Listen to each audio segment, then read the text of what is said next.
Happy weekend, Nashville. 4's company on this Saturday morning. Jake Lyman, Nick Frazier, Jake Wallman back with you. 9 to 11 here on the game. No Connor Newt, at least for now. We will get our Newt's notes later on in the show. It's coming. He is on location at Rupp Arena in Lexington, Kentucky, getting ready to watch his Wildcats play today. So Connor is going to join us at 10:15, not his usual Newt's notes time. 10:15, he will call in live from Rupp Arena, and we will get our thoughts from Connor Newt for the first time in 2 weeks, as he missed last week's show too. It's like an eternity. This guy, he's been all over the place. He's been recovering. He's got a man on a mission. Yeah, we miss him. He'll be back next week for the show on the 15th, right? Today's the 8th? Yes. Let's get to our headlines this morning. Let's start with Nick Frazier. What do you got for us? Yeah, I was trying to find something fun, something exciting about this past week in sports. It was actually yesterday. My brother came over for a little bit, and we watched a little bit of that Waste Management. And I forget the kid's first name. I think it's Luke Clanton, I believe. He is an amateur, went to school at Florida State. There's like a point system that the PGA goes off of. I guess it's like for majors. And so he was at 19. And to get your Pro Tour card, you need 20. And so he had to make the cut yesterday, which was 2 under. And he was, I think, +2 at the 13th hole. And then he went birdie, par, birdie, then got to even. And then there was a putt where it was for eagle to put him at 2 under with, I think, like 3 holes to spare. And it just stops the front lip of the hole. And so now he's sitting there, gets a birdie. Now he's officially like 2 under or 1 under or something like that. And once he got to like the 18th green, he was, I think it was a par 4. He ended up, I think it was like 104 yards out from the pin, and he hits it. He likes it. He's like, oh, this thing could look good. And it skips. And normally the backspin should happen. It didn't backspin in time and got to the back part of the green. And he had to hit like a 20-foot putt for birdie. And he needed a birdie to get his tour card. Wow. So he came up 1 stroke short. That's tough. Yeah. But made a great run at it. He did. Did you see the guy who dunked it on 16 yesterday? Yeah. That crazy. The Waste Management, outside of the majors, I think that's the one that I'd like to go to the most. Just stadium hole 16th, and you just heckle these guys. Like, it's the opposite of what golf was meant to be, where it's so, pristine and quiet, and everybody quiet, please. And it's like they're throwing beers onto the green after the shot went down. I thought that was awesome. Yeah. Waste Management's always a fun one. I have a buddy of mine that moved out to Arizona a few years ago, and he's been going to that Waste Management Open ever since. And he sent me some video of, I guess they do a concert or whatever the Monday before the whole thing starts on Thursday. And it was pretty cool. They get like a giant firework, and it had Waste Management logo. It was pretty neat. But it's a bucket list thing, I guess. Yeah. And I mean, I don't know if we talked about this last week, the Waste Management 2 years ago when it was around the Super Bowl, like the celebrities were there. And man, if you had an Airbnb in the Phoenix area that weekend, you were raking in the cash. Jake Wallman, good morning. What is your headline for us? Good morning, gentlemen. My headline goes to Knoxville, and it's not the Lady Vols taking down UConn on Thursday night. I thought that was where you were going. No, it's not. And earlier this week, Tennessee announced a reinvestment into hoops, driving up the ticket prices. So we all know that there, or I guess at least I know that there's a 10% talent fee that the University of Tennessee is imposing for basketball.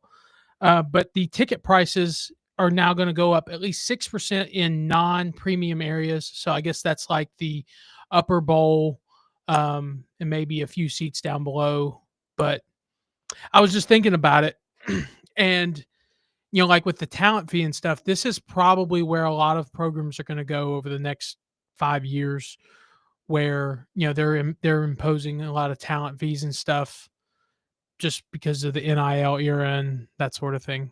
Right. The House settlement that came down said, what, $20 million they can pay student athletes, something around there? I believe so, yeah. So, I mean, you got to find that money somewhere. It's not just lying around for a lot of athletic departments. So you either have to cut costs or you've got to make things more expensive. I think that is probably how it's going to go, is they're going to work it into ticket fees and if you want to be at the elite level of whatever club that they've got, like you've probably got to add more now because somebody's got to pay those players. Yeah.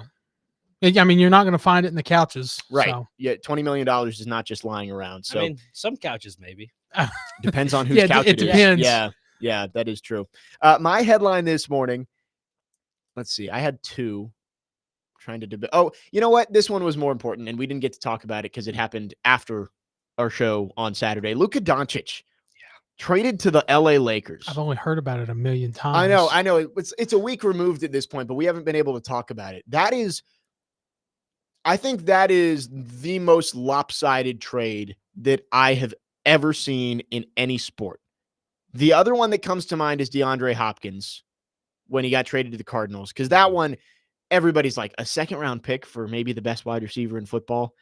But getting an aging star, a role player, and a 2029 first-round pick for a top 3 player in basketball who's 25 years old is absolutely insane.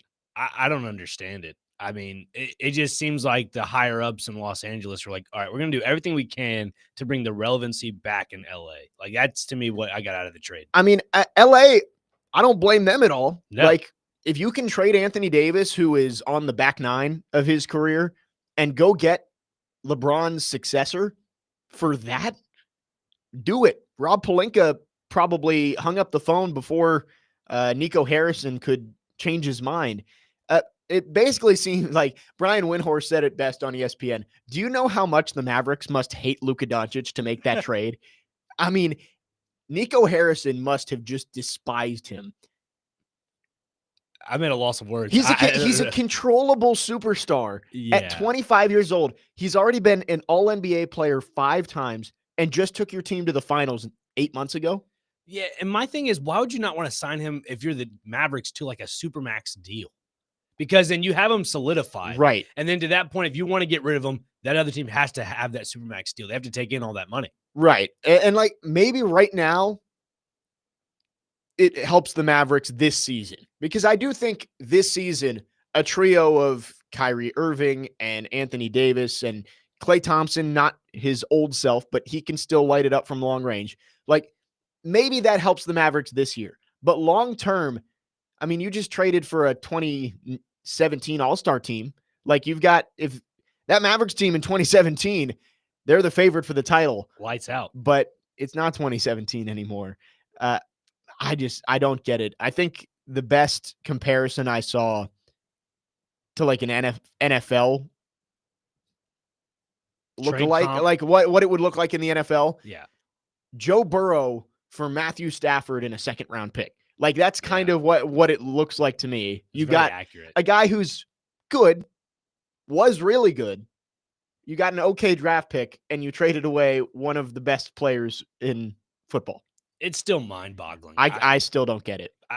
Listen, if Luka was the one that wanted to get out of Dallas, understandable. But the compensation, like you're talking about, just doesn't make sense. Like 2029 first overall pick. First round pick.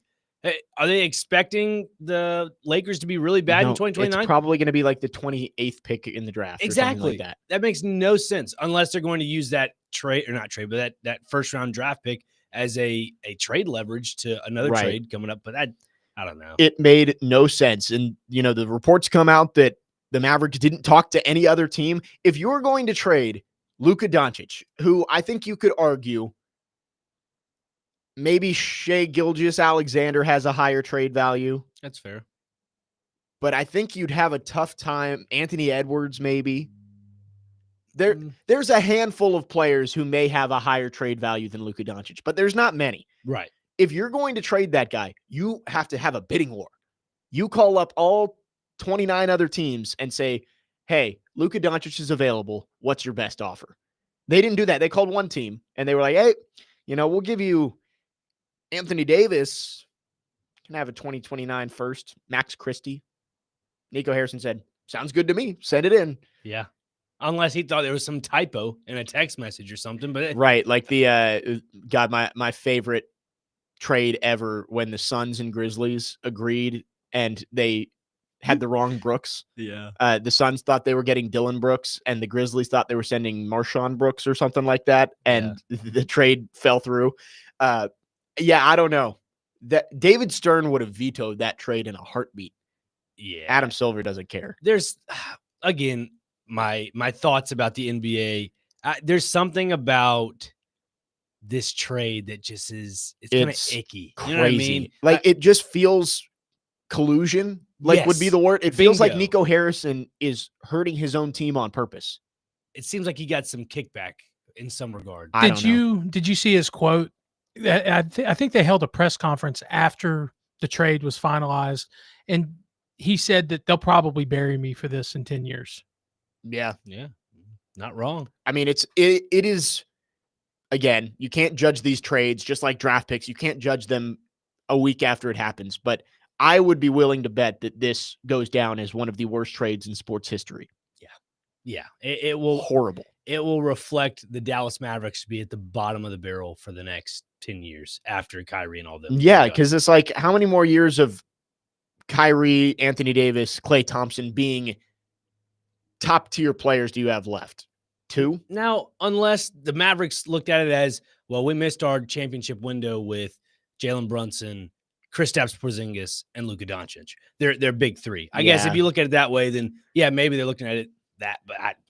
But I feel like Luka is the guy that you continually rotate the pieces around him, but he is still the centerpiece. He's your pillar. You're constant. Like being a Suns fan, that's what the Suns, I think, are trying to do with Devin Booker. Is like, hey, we're going to keep putting guys around him, whether it's Chris Paul and Mikal Bridges. All right, that didn't work. Let's go Kevin Durant and Bradley Beal. Now they're trying to get rid of Kevin Durant. It's like they're going to keep rotating these pieces until they find somebody that works around him. That's what Luka Doncic is. He's better than Devin Booker. Mm-hmm.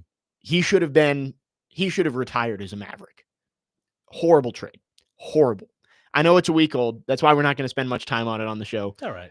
Quickly, I did want to mention my other headline that I have. Do you see the UMass student who he hit the half-court shot? I did see this. And they weren't going to pay him. They finally did, I think. But, man, those competitions, there's got to be a little room for error, right? That's petty. Like, you got it. I understand if you're insuring it, it's black and white to you. Was it a half-court shot? Wasn't it a half-court shot?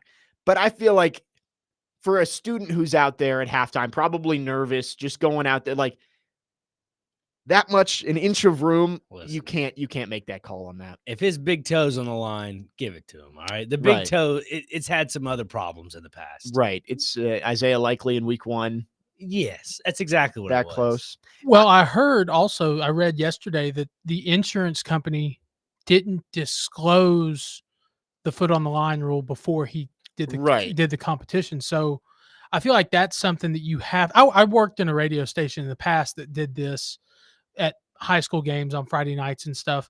And that was something that they always disclosed to people when they signed up. Your foot has to be behind the line. Like that should have been something that the rules that are said at the beginning is like, hey, you're going to make a layup, a free throw, a 3-pointer, and a half-court shot. For the last 3 shots, your feet have to be behind the specified line. Yes. If they said that, I mean, there's nothing you can do at that point. But they didn't. And thankfully, I believe he is getting paid the $10,000, which is cool. I could use some of that right now. Yes, I think. Listen, if there's an insurance company out there wanting to give me 10 grand for a new car, I'm cool with that. All right, thank you.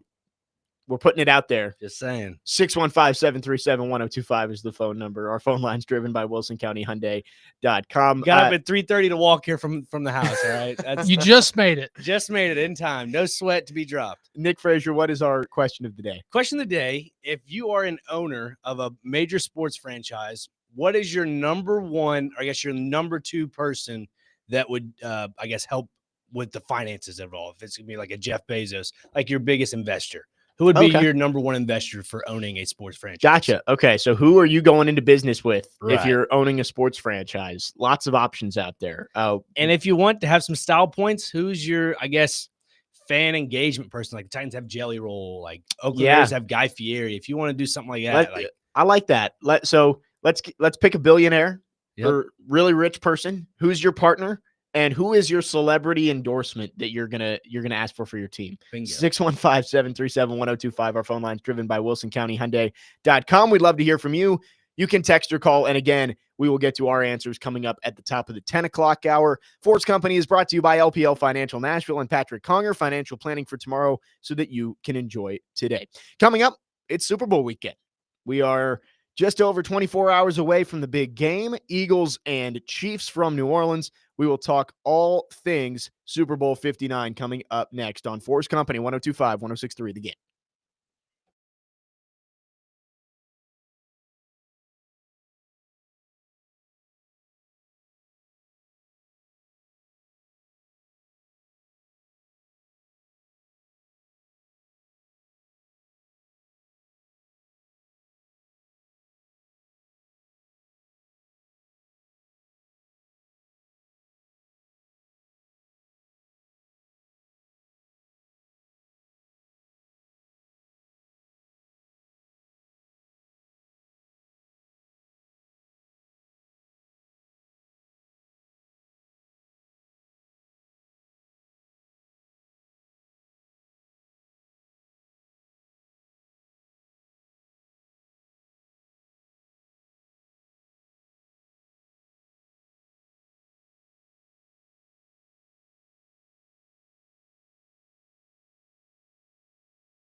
Back here on 4's Company, 102.5, 106.3 The Game. We are broadcasting live from the Busy Bee Plumbing, Heating, and Air Conditioning Game Nashville studios, home of the $99 yearly Beehive membership, where the buzz is always about great service. Jake Lyman, Nick Frazier, Jake Wallman with you. Connor Newt out again, but he will join us for Newt's Notes coming up at 10:15 live from Lexington, Kentucky. Until then, we're going to talk Super Bowl here. Chiefs, Eagles, tomorrow evening from New Orleans. Rematch of Super Bowl 57, where the Chiefs won their first of back-to-back championships. They can be the first ever NFL team to three-peat if they win tomorrow inside the Caesars Superdome. Nick Frazier, I don't know if I think I was out conference championship weekend, or maybe I had to leave early. Was that? Yeah, I think I had to leave early to go get to Alabama, but the Super Bowl everyone wanted. America's Super Bowl was Bills Commanders, and we got the one no one wanted. Chiefs Eagles. I'm going to root for the Eagles tomorrow, I think, just because I don't want to see the Chiefs win it again. Right. But I don't feel all that strongly either way. I don't like either of these teams all that much. It just feels like a boring Super Bowl. Like, I'm not looking forward to it all that much.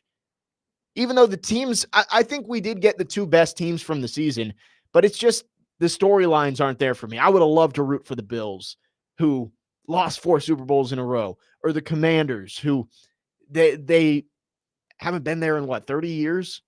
Give or take, yeah. I'm just this doesn't move the needle for me. Yeah, I mean, looking at both teams, sure they have a lot of wins on their record, but for me, the only storyline for the Eagles is Saquon Barkley. And like, if you look at the rest of their team, like, to me, I don't value Jalen Hurts as like a top tier quarterback. I think the system that the Eagles run, which is run first, throw a solid play action pass every once in a while, and it works. It works.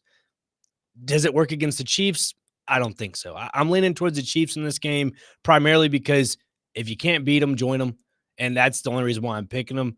But, just looking at the Chiefs in general, Mahomes is such a good game manager when it comes to the pivotal games of a season, especially the Super Bowl. And so now that they have I guess you call it two-headed monster at running back with Kareem Hunt and Isaiah Pacheco, you don't have to rely on one running back. And I think that's the benefit of a Andy Reid offense is you can use multiple facets of the offensive in 2 running backs, or if it's one play is going to be McCole Hardman. Oh, I believe he's out though. But like if it's like a gadget guy like a Xavier Worthy or something like that, you can go to all those guys. A Travis Kelce. We saw through the whole entire season.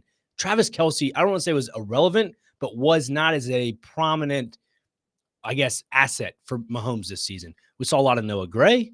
We saw a lot of I forget the other tight end, Justin. Yes, I know who you're talking about. Yeah. Anyways, we'll Yeah. continue. But yeah, there's 2 other tight ends that the Chiefs relied on, and I think it was for the main reason to keep Kelce safe and ready to go for the playoff run. It wasn't the Travis Kelce show all year long, but now that they've gotten into the games that matter, he's his same old self with Patrick Mahomes. I think this Chiefs team offensively, this is probably the best Chiefs offense they've had in the last 3 years. Like the receiver rooms the last couple of years have not been good for Patrick Mahomes. Was 2 years ago, Juju Smith-Schuster was his number 1 receiver. And that still blows my mind. They won a Super Bowl. And now Juju's what? Receiver number 4? Yeah. And he's back because you've got Worthy, you've got Hopkins, you've got Hollywood Brown. This Chiefs team, I can't believe how they've just been able to retool that roster around the superstars that they have. You've got the superstar quarterback. You've got Travis Kelce. You've got Chris Jones on the other side. But they keep finding these young guys who all seem to pan out, especially on the defensive end. I think there was a thought over the last couple of years that the Chiefs defense was going to take a step back. They lose some of their cornerbacks. L'Jarius Sneed, one of them. But then Trent McDuffie comes in, and he's one of the best cornerbacks in the league immediately, pretty much. Their linebackers are great. Nick Bolton. The Chiefs have found a cheat code, it seems, to just be able to not only have the superstar quarterback, but be able to build a team around him that's solid. The offensive line might be the only exception where they're using Joe Thuney at left tackle, who's a center. Yeah. But they piece it together. They find a way to win. I think for the defensive side of the ball, when you mentioned about losing a guy like L'Jarius Sneed and other assets to their defense, I think it now comes down to coaching and a standard. The standard is to win. And I feel like that's a mentality a lot of teams struggle with in the NFL. Obviously, everybody wants to win, but the Chiefs are determined on winning every single game. And that may be easy to say, but there's just a different aura about their defense when it comes to winning. Right. And it's not flashy, too. It's not like they're winning these games 47-5. Right. That's a weird score. That's scoregami, probably. They're winning these games 28-27. Right. 24-21. They're close. They're one possession. They're getting blocked field goals against the Broncos to win at the very end. They're what was the other? Isaiah Likely. We mentioned it earlier. a toenail is out, but they made just enough plays to beat the Ravens in week 1. They do all of the little things right. And I think you're right. I think it's the coaching. They have probably the best offensive mind in football in Andy Reid, and maybe the best defensive coordinator in football in Steve Spagnuolo. And they're not going to lose either of those guys. Andy Reid's your head coach. Obviously, he's not going anywhere until he retires. And Steve Spagnuolo, we've seen him as a head coach. I think everybody's kind of boxed him into okay, he's going to be a coordinator for the rest of his career. And I think he's happy in Kansas City. So you've pretty much got your coaching staff set. You're never going to have to switch systems. And it just works perfectly there. I hate it as a fan of a team other than Kansas City. And I think everybody is starting to treat them like the Patriots, which is how it goes. It's like when you win enough, you start to become the villain. And that's what the Chiefs are.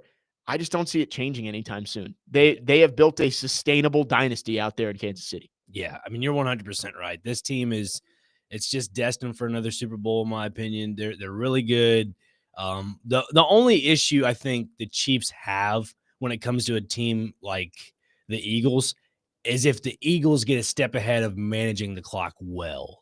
You get what I'm saying? Because they run the ball extremely well. You keep Mahomes off the field. It's kind of, I'd say in some regard, concerning because the Chiefs, they're the ones that are always a step ahead of everybody. Right. If the Eagles get out front and they hold the ball for about 6 to 7 minutes in the first quarter, then you have a ball game that could be really, really close. That's a good point. I think Saquon Barkley is going to be a key in this game.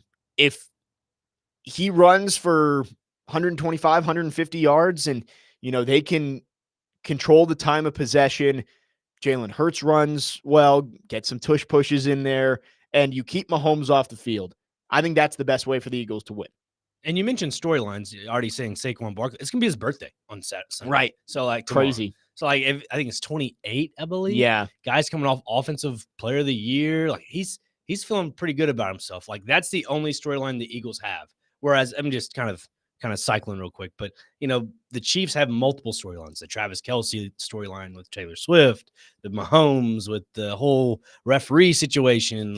You have all those type of things. They're not primarily about football, but that's what distracts other people about why the Chiefs are so good. Because everybody's worried about the off the field stuff when the Chiefs are only worried about the on the field stuff. Yeah, no, that is true. And I think it can get lost in the sauce is what I'm trying to get to. And I think either team can win this game. I think the Chiefs are the better team. I think the Eagles have the better playmakers, but who knows how this is going to turn out. I think it'll be a good one tomorrow, even though it's not the one that I think anybody was hoping for heading into the playoffs. Honestly, I think this would have been my least favorite Super Bowl matchup from the start of the playoffs. If we could have gotten the Lions in there or the Vikings, even the Rams, who I'm not the Rams have been there. Or the Texans. On the other side, Texans, Bills. I can't. I love Derrick Henry. I'm not rooting for the Ravens to go to the Super Bowl. But yeah, outside of maybe Eagles, Ravens, because that would have been tough for Titans fans. We'll talk about that in a second.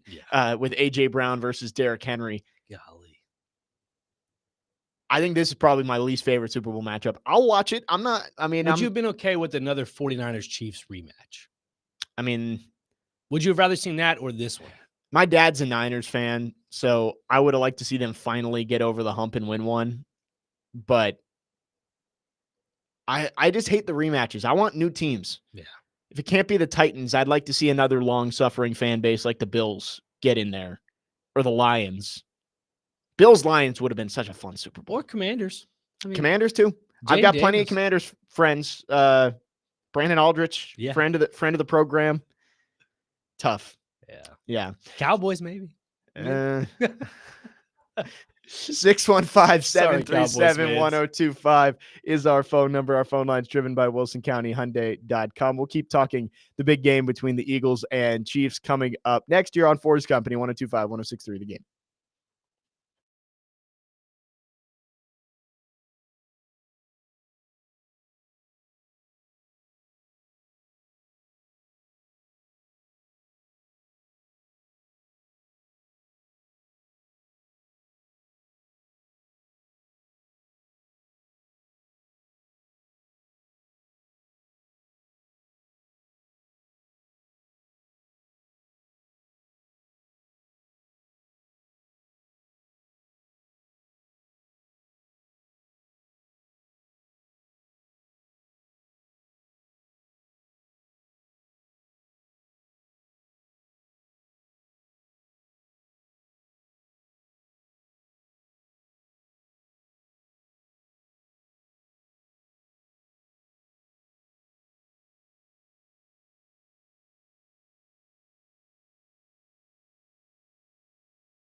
Going back to the sitcoms here, Jake Wallman. I think that's becoming my thing. Yeah, we had Parks and Rec last week. We got Seinfeld this week. What's with that airline food, man? Tune in to 93.3 FM Totally Hits Nashville today for MTSU men's basketball. The Blue Raiders take on Kennesaw State. Tip-off at 4. Pre-game begins at 3:30. Coverage also available on the Totally Hits Nashville app and at totallyhitsnashville.com. Jake Lyman, Nick Frazier, Jake Wallman with you here on 4's Company. A reminder, our question of the day. Nick Frazier wants to know, if you were owning a pro sports team, and it could be any pro sports team, who is your business partner? Could be any famous billionaire, millionaire. Yeah. Bill Somebody Gates, out there. Jeff Bezos. And who would you hire to be a celebrity endorsement? Yeah, I guess Whatever the word would fan be there. engagement. Like Jelly Roll coming out in the Tavondre Sweat jersey at NFL Honors the that other was day. comedy. Like, who would you want to be your famous fan? I'll tell you, at Texas on Thursday night, they have a new arena there, the Moody Center. It is unbelievable. I've heard it's like state of the art. Basically an NBA arena. During the starting lineup introductions, they have projectors that cover up the upper deck. And they're projecting like they've got big face and like name and starting lineups and all this stuff. It was really cool. But as you walk in to the floor, it has signs pointing you where to go. One says stage left, one says stage. All right. So that Matthew McConaughey for Texas would be a good example of this. Speaking of, did you see Matthew McConaughey? I there? did not see. I heard he like lives there. He's every event. I'm sure he comes to some of the women's basketball games. I was not told that he was there. He was supposed to be at Vandy when Vandy played Texas, I heard. Oh, for football? Yeah. I don't know. He didn't want to see the. They've got a lot of celebrity fans at Texas, right? Like McConaughey, Glenn Powell. Oh, I forget Glenn Powell. Yeah, that's right. There's another big one. I can't think of it. Anyway, that's our question of the day. Who is your celebrity endorsement and who is your business partner if you were to own a franchise? Woody Harrelson is from Texas. Yes, that's another good one. We'll get to that coming up at the top of the 10 o'clock hour. We're talking Super Bowl 59, Chiefs and Eagles tomorrow evening from New Orleans. And we talked a lot about the Chiefs in the last segment. I think everybody kind of feels like the Chiefs are the favorite. I mean, they're going for a three-peat. They've proven that they can do it on the biggest stage over and over. And if Mahomes wins this one, I think you probably can slot him in at number 2 behind Brady. Yes. Because he'd tie Montana with 4 Super Bowls. Right. I would venture to say that Patrick Mahomes could solidly retire after tomorrow's game with 4 Super Bowls and have an argument to be the second greatest quarterback of all time. Yeah, I can't say no to that. Yeah, I mean, really can't. And that's a discussion we can have if he wins it. Because he's already got 3. He already has. Does he have 2 MVPs? I believe so. When it comes to Super Bowls, yeah. I know he had the one his first year when he threw 50 touchdowns. I don't remember if he won a second MVP. I think he did. No, maybe he didn't, because Lamar's gotten 2. Rodgers has gotten 2 in the last 5 or 6 years. And then obviously Josh Allen won it. So he's a 3-time Super Bowl MVP. Super Bowl MVP, but NFL MVP. Yeah. I got you. Let's see. I did not hear you on that. My bad. Computer. He's only won 2. Yeah, twice. Okay, but twice. Still twice. I was thinking it might have only been the one. 18 and 22. Right, 22. Yeah. Okay, so yeah, we don't have to get too deep into that, but I would say Mahomes only behind Brady when it comes to the greatest quarterbacks of all time if he wins tomorrow's game. For the Eagles, they lost this game 2 years ago. Can make an argument one way or the other whether James Bradbury should have been called for holding, but they did lose that game. Do we think they can get it done with the pieces they have right now? They've got the playmakers: Saquon Barkley, A.J. Brown, Devontae Smith, Dallas Goedert. Jalen Hurts can make plays with the arm and the leg. Their defense is solid, made up mainly of Georgia Bulldogs. Yeah. Do we think that they can get it done? I don't think so. And I talked about this during the break with you, Jake, and it was about the offense for me with the Eagles. It was about spreading the ball out. I mentioned earlier in the previous segment that they were, good with the play action. You run the ball 80% of the time, you throw the ball 20% of the time. For them, that works. Now, when it comes to the Chiefs, and this is something the Chiefs do well about, is they're able to spread the ball out well. I think the Eagles, they have an issue when it comes to, oh, we're stuck on one guy. Like, if it's A.J. Brown's day, we're going to let him eat. Right. Wait a minute. We also have Devontae Smith. Oh, we should throw him the ball. He's going to eat today. Wait a minute. There's Dallas Goedert over there sitting off in the reins. You know what? Today's his day. That's the guy we're going to go to. And when they get an issue of, oh, well, we're kind of stuck between a rock and a hard place, whose day is it?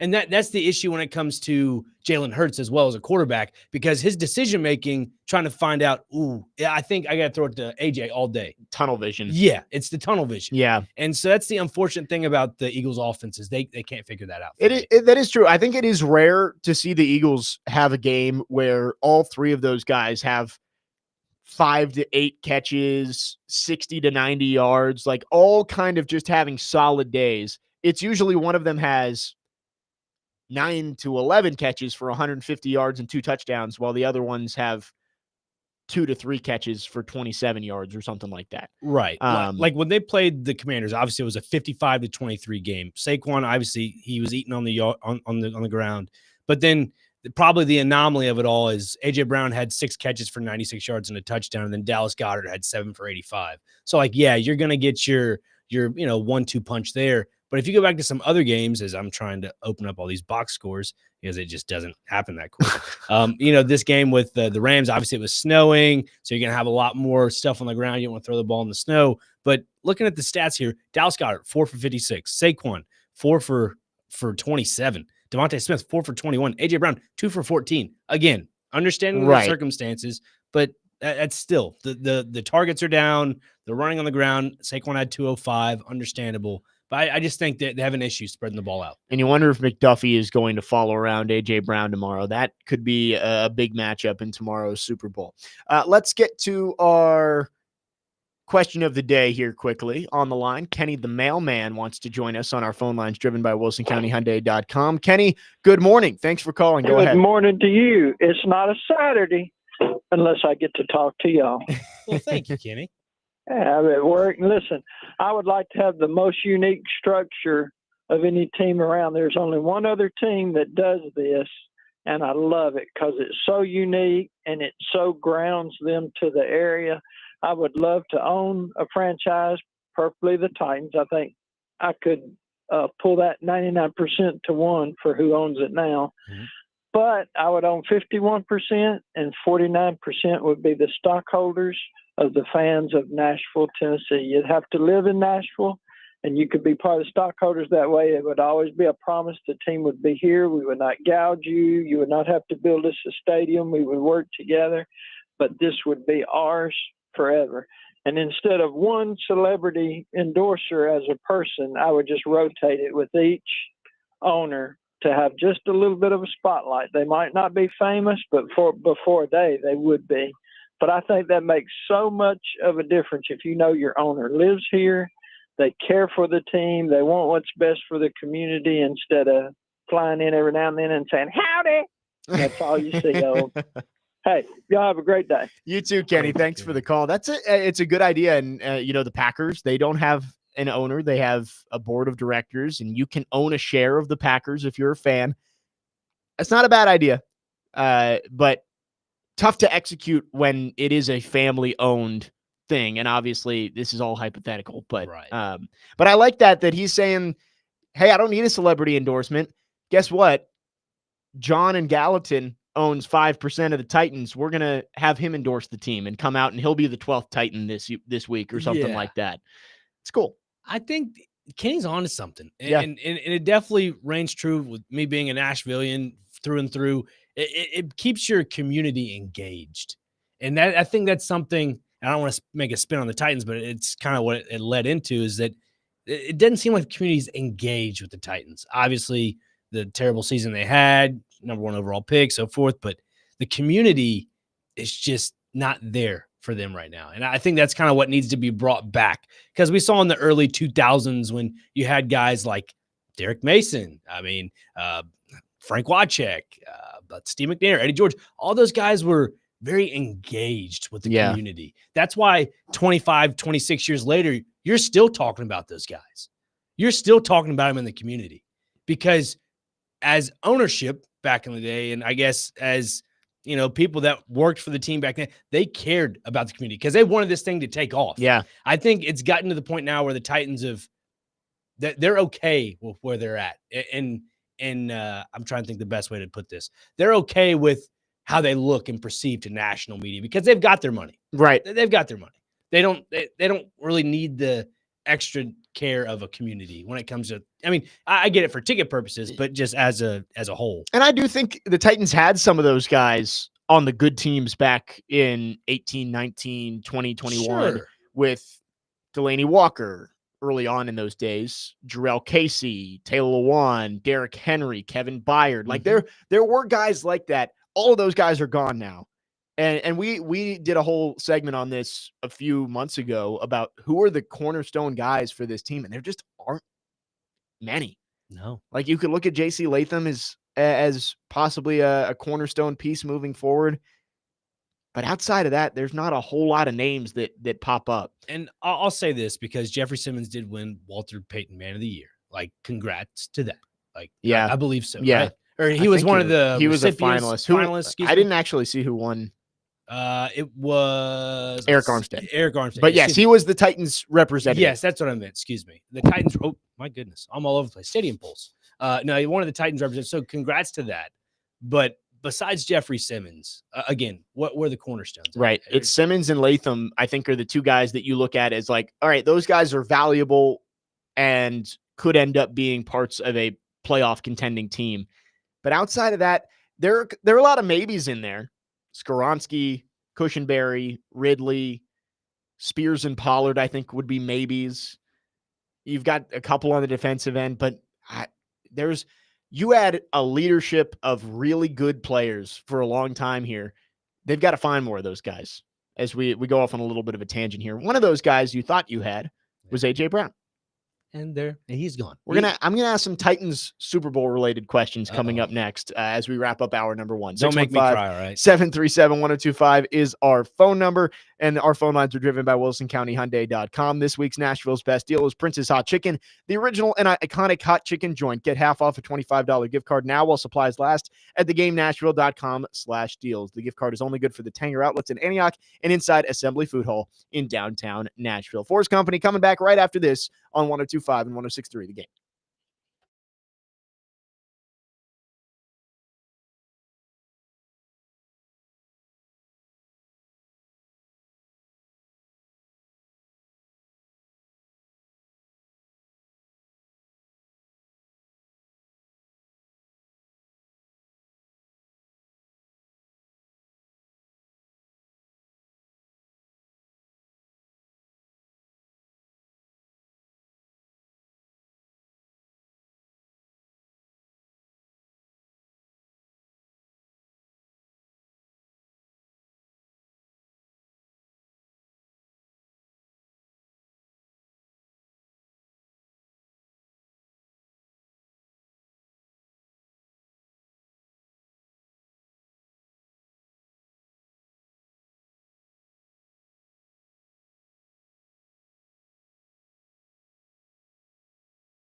Tune into 102.5 and 106.3 The Game today for Vanderbilt men's basketball. The Commodores take on the Texas Longhorns at Memorial Gym. 12 o'clock tip, and the pregame show starts right after us at 11:30. Coverage is also available on the 102.5 The Game app and at thegamenashville.com. Vanderbilt men's basketball is presented by Athletes Unlimited Pro Basketball, coming to Nashville's Municipal Auditorium right now, February 5th through March 2nd. Go to auprobasketball.com for more details and to purchase tickets. Jake Lyman, Nick Frazier, Jake Wallman with you, talking Super Bowl 59 coming up tomorrow evening from New Orleans. Connor Newt going to join us at 10:15 for Newt's Notes live from Lexington, Kentucky. I've got a couple Titans-related questions for you about the Super Bowl as we wrap up our talk about the big game tomorrow night. A.J. Brown. Tissues ready. A.J. Brown. This will be his second trip to the Super Bowl. And I did see, I think Joe Dubin was one of the people who tweeted it out, and people have talked about this, that A.J. Brown now has more Super Bowl appearances than Treylon Burks has touchdowns. That is verifiably false. Oh, whoa. Breaking news, Jake. A.J. Brown has more Super Bowl touchdowns than Treylon Burks has has more Super Bowl appearances than Treylon Burks has receiving touchdowns. That is because he recovered a Derrick Henry fumble in 2020 against the Bengals. Oh. Treylon Burks has 2 career touchdowns. One, he recovered a Derrick Henry fumble in the end zone against the Bengals. I was at that game. And the second one was actually against the Eagles, where he caught it and got his head taken off. That was the A.J. Brown revenge That was game. just stiffen up. Yes. Yeah, I remember that was the 2 days before John Robinson got fired for making that decision. So, yes, I just wanted to clear the air, straighten it up, that A.J. Brown now has 2 Super Bowl appearances. He has the same amount of career as Treylon Burks' career touchdowns. So we went to review on this, and upon further review, Jake Lyman has the answer. It's confirmed. we aren't giving Treylon Burks nearly enough credit. He has 2 career touchdowns, not just 1. Bless his heart. Hopefully, chapter 2 of his career is better. I hope so too. Yeah, it seems like he's a good guy. I hope that that things work out. Likely not going to be here in Nashville. Question about A.J. Brown. Yes. Do you want to see A.J. Brown win the Super Bowl? No. Yeah, I'm in the camp of. Nah. Is it weird that I want the Eagles to win, but I don't want him to win a Super Bowl? See, it feels conflicting. Yeah, I can see it. Here's the thing. DeAndre Hopkins, when he was traded from the Titans to the Chiefs, understandably, he made comments this past week about, Chase McJoe. They talked on their show about maybe DeAndre Hopkins quit on the Titans, for the Bills game and so forth. I get all that. But when he scored a touchdown with the Chiefs, he did the Remember the Titans little trot, paying homage to saying thanks for the trade and so forth. Right. A.J. Brown, obviously, when he got traded, it was the slapping of the goalpost. It was all that. I would love for him to say, hey, thanks to the Titans for getting me to this point, because without the trade, he's not at the Super Bowl. All right. I'm not saying he owes the Titans anything. Yeah. But I would just love for a little bit of some Nashville fans that enjoyed A.J. Brown's stay here in Nashville. Just give us a little, hey, thanks. This is for you guys. Like, give us a little bit of that. If you don't give me any of that, then I'm sorry. I think I've moved on. 2 years ago, I definitely did not want to see A.J. Brown win the Super Bowl because that was fresh. It was an open wound. That was the year after. Mm-hmm. So I was not on board with him winning the Super Bowl then. When he caught the touchdown in like the second quarter of the Super Bowl, that one hurt. I think I've moved past it. I like A.J. Brown. I think he really he cried when Marcus Mariota got benched. I feel like he really did love Nashville. Did he handle everything perfectly around his contract? No, not at all. Right. But I'm okay with him winning the Super Bowl.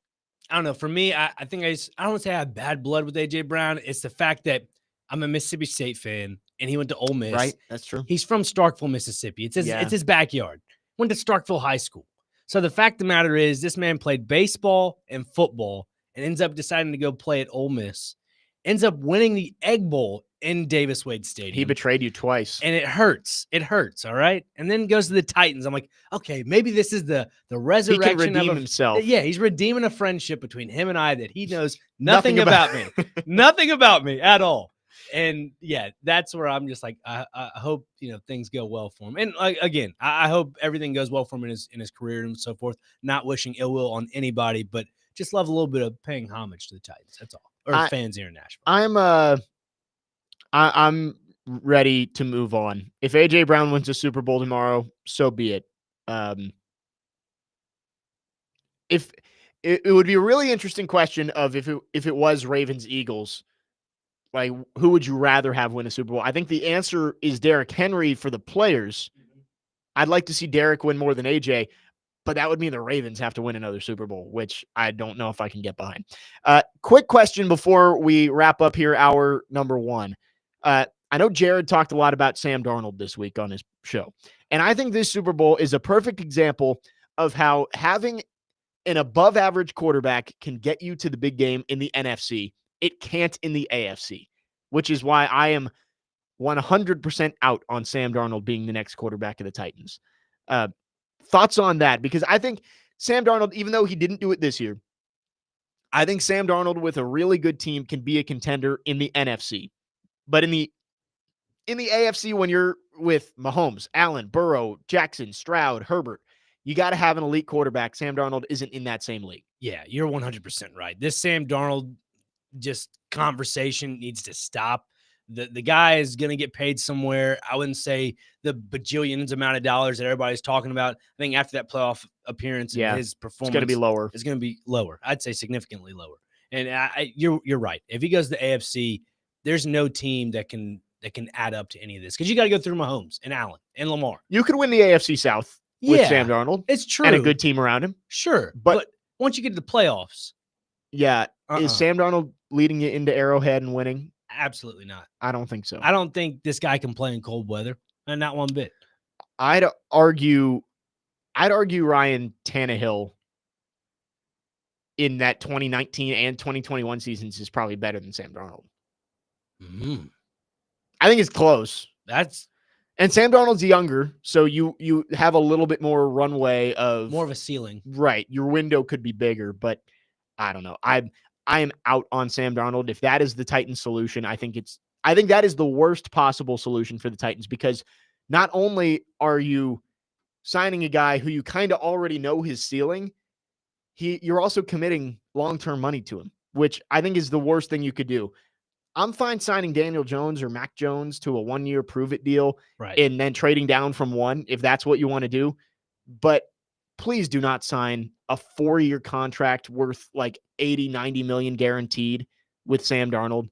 You're just selling away your future. It's horrible. To me, what I'm just perplexed. Ryan Tannehill's just probably sitting on a boat fishing somewhere. And I think that's what he wants. If the Titans were to offer him like, hey man, what about like 10 mil? You cool with that? You cool with something like that? I think Ryan Tannehill, and I said this before the season when everyone was talking about where Ryan Tannehill was going to go. I was like, unless Ryan Tannehill gets blown away by the situation and the money that he's getting, like, hey, we're going to pay you $20 million this year to come be our starting quarterback. It's you, nobody else. You're not competing. I think he'd do it.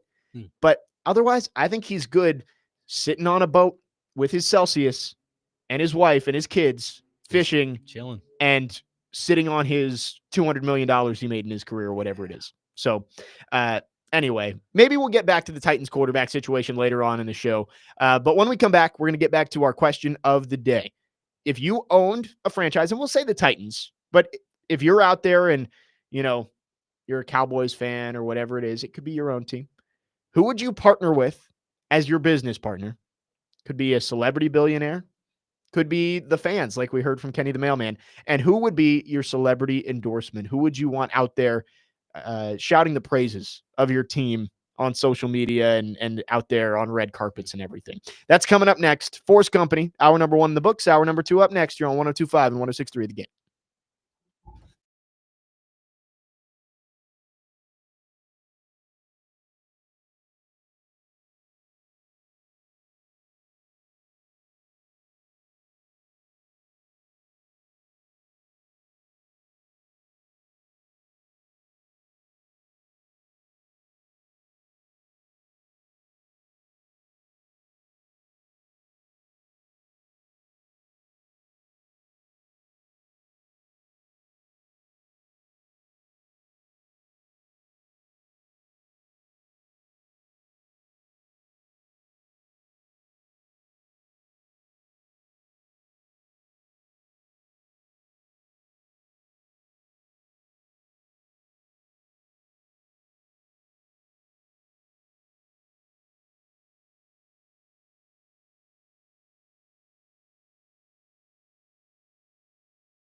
Hour number 2 on this Saturday. 4's company, Jake Lyman, Nick Frazier, Jake Wallman, Connor Newt going to join us live from Lexington, Kentucky, coming up in just about 10 minutes.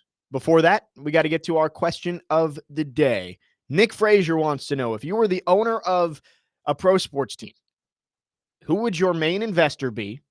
So somebody with a lot of money. And who would your celebrity endorsement be? We got a good answer from Kenny the Mailman earlier saying that, hey, he doesn't want celebrities. He doesn't want billionaires. He wants the fans for both, which I like it. A little grassroots Titans organization going on over there. Nick Frazier, you asked the question. What's your answer? I've been thinking about this one. And, I'll have to say Jeff Bezos. I mean, it's the easiest route to say because the guy's got money flown out of every orifice on his body. Yeah, that dude could buy the entire NFL. Yeah, he really could. I mean, he owns Thursday nights, so might as well own a franchise while you're at it, right? Or just help out with the franchise. So I go there. I would say kind of the Kenny's standpoint of like a local celebrity, not for the fan perspective of it. I'm talking about another investor. Maybe I don't know. Tim McGraw, Faith Hill, like they're doing with the whole basketball thing. Yeah. Bring them on for football. It's a good one. Why not? As for fan perspective, though, you know how much of a foodie I am. He's already a fan, I guess, liaison for the Raiders. I'm going Guy Fieri. Oh. Guy Fieri. I like it. Everybody knows my fandom for Guy Fieri. The Triple D show is incredible. This guy I feel like if you bring in a guy like Guy Fieri, he'll open up a restaurant that's his in the Nashville area. I'm say for the Titans, for example. I think the food landscape would be 100 times better in the Nashville area. Nonetheless, do I want that? Yes and no, because I love food, love different flavors to the palate, but that's beyond that point. Yeah, it's going to be a lot of money and so forth, but I would love a Guy Fieri to be the face of a fandom for the Titans. It's a good one. That's making me hungry. I mean, he's got the spiky, fiery hair. Bring it on. You could do it. Honestly, like just dye his hair and make it look like the Titans flames. Yeah, give him a little blue tip and red tip. He's already got the white hair. I'm in. Jake Wallman, what are your thoughts on the question of the day?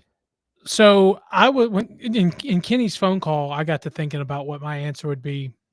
And I've really liked what I've seen out of the ownership group with the Preds and Bill Haslam, and just kind of having that locals, somebody that's from here that wants to see a local team succeed. So I would go with Bill Haslam as a guy that I would partner with. Just give him the monopoly on sports teams. Yeah, let him have it. And then I wouldn't partner with somebody, just one single person for like the fan perspective. I would want more of a board type feel to it. And I'd want like former players. Yeah. I'd want former players, people that have played for the franchise, that know what, they know how to strike a chord with the fans in a good way, and just kind of let them, throw every idea out there that they have. I'm good with that. Yeah. Get the fans involved, which is always what you're trying to do.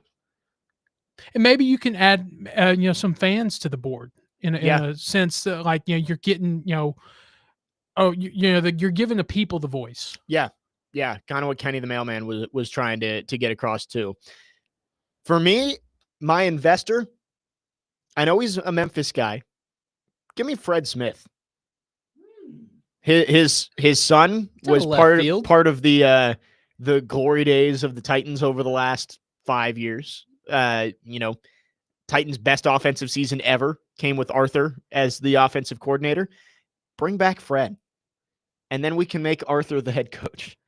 I'm kidding. I'm kidding about that, which maybe he would. Yeah. But I don't know. Like, it's a Tennessee guy. Like, it could come down the road. I know he's FedEx in Memphis and all that stuff, but sure. That was the name that came to mind for me. And then for celebrity endorsement, I'm going Dolly Parton. I'm surprised. Yeah. No Alex Bregman? I mean, are you kidding me? This is perfect. Alex Bregman needs to be in Detroit. It's okay, though. You can have him in the offseason. Boom. There you go. Titans. I am once again asking for Alex Bregman to sign with the Tigers. I promise. I will buy $25 of Little Caesars. I will.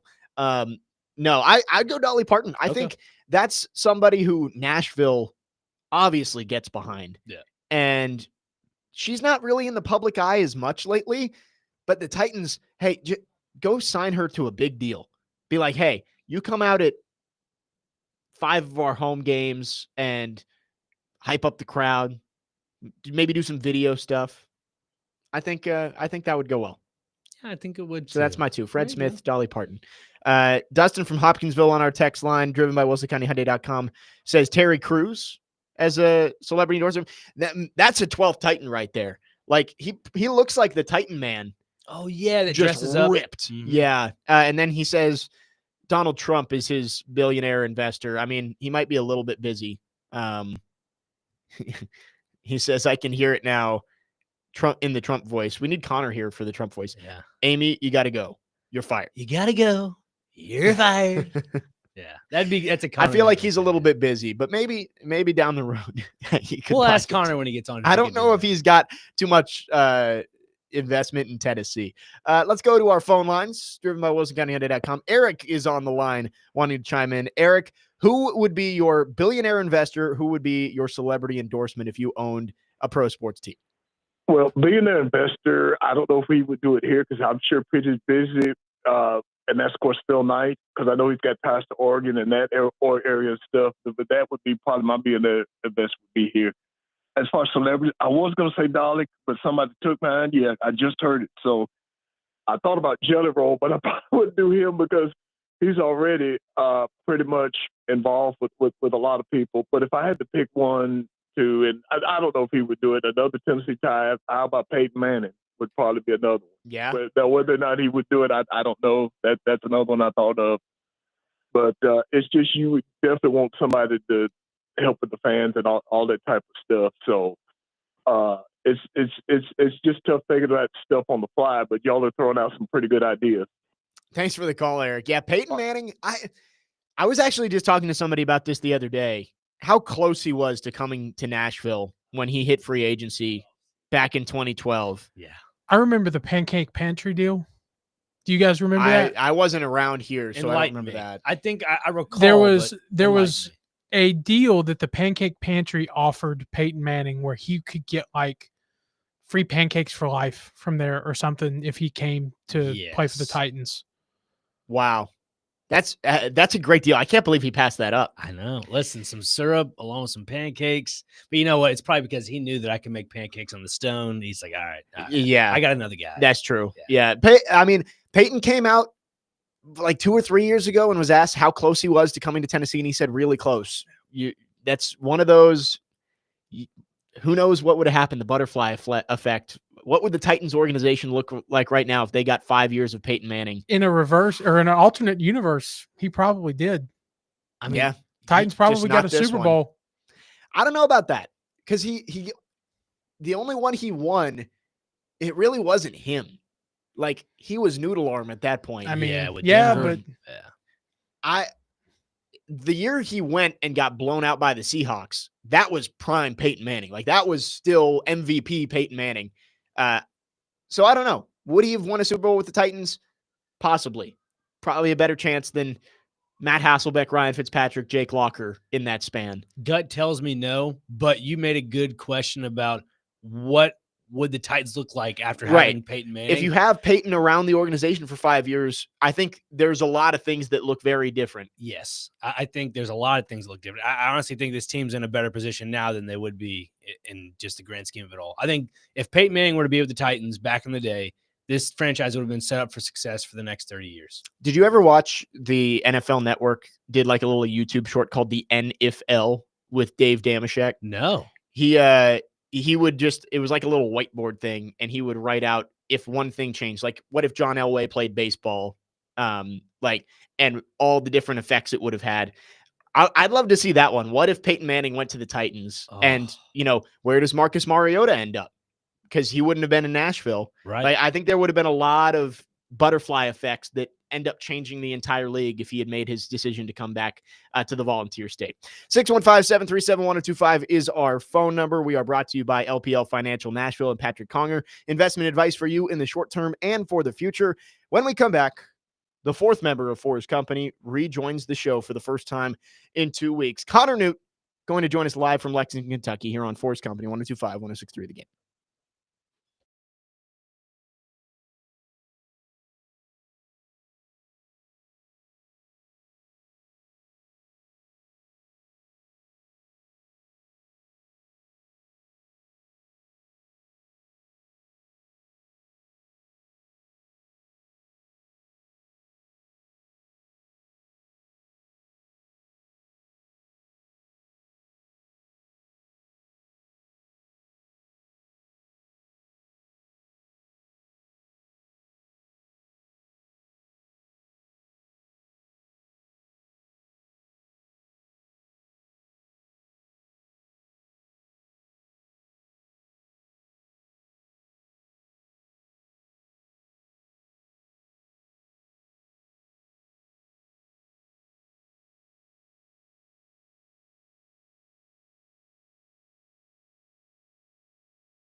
The triumphant return of Connor Newt. He is back, was not with us last week.